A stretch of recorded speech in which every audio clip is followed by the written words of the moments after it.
En politique, retenir de la visite du représentant de l'Union africaine en RDC. Pour le rassemblement, il s'agit d'une visite vide de sens. Jean-Bertrand Ewanga, qui traduit la position de sa plateforme, insiste sur la sortie de crise, une transition sans le président actuel, cahier des charges non prise en considération par le camp de Joseph Kabila. En mission d'évaluation du processus électoral en RDC, Moussa Faki laisse un décor plutôt tendu. Si la majorité maquille la réalité et prône les reports des élections conformément à l'accord, l'opposition voit les choses autrement. Nous croyons encore aux élections. Il faut qu'il y ait des élections cette année.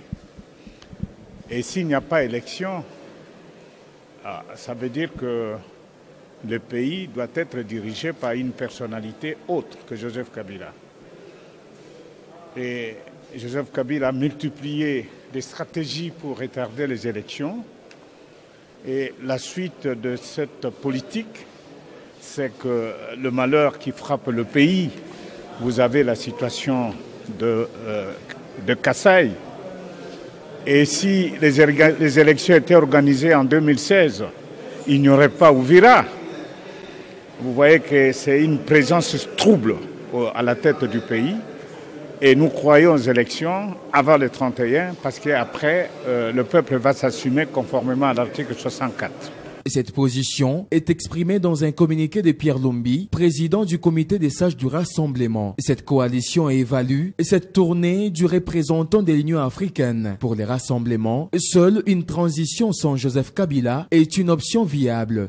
D'abord, nous avons dit aux représentants de l'Union africaine que nous n'acceptons pas la distraction. Et nous savons que c'est le pouvoir qui utilise l'Union africaine. Et maintenant, nous nous interrogeons véritablement sur la place de la RDC comme membre de l'Union africaine. Les États africains sont insensibles et indifférents au malheur du peuple congolais. Ils soutiennent un homme. Le Maroc avait quitté l'Union africaine. Et je crois que nous allons quitter l'Union africaine également parce que notre présence à l'Union africaine apporte beaucoup de malheurs parce que c'est un syndicat de dictateurs qui soutiennent leurs collègues et notre peuple prendra ses responsabilités pas pour longtemps. Option qui n'a pas l'approbation de la majorité présidentielle qui garde son attachement au président actuel, justifiant son maintien par l'article 70 de la Constitution.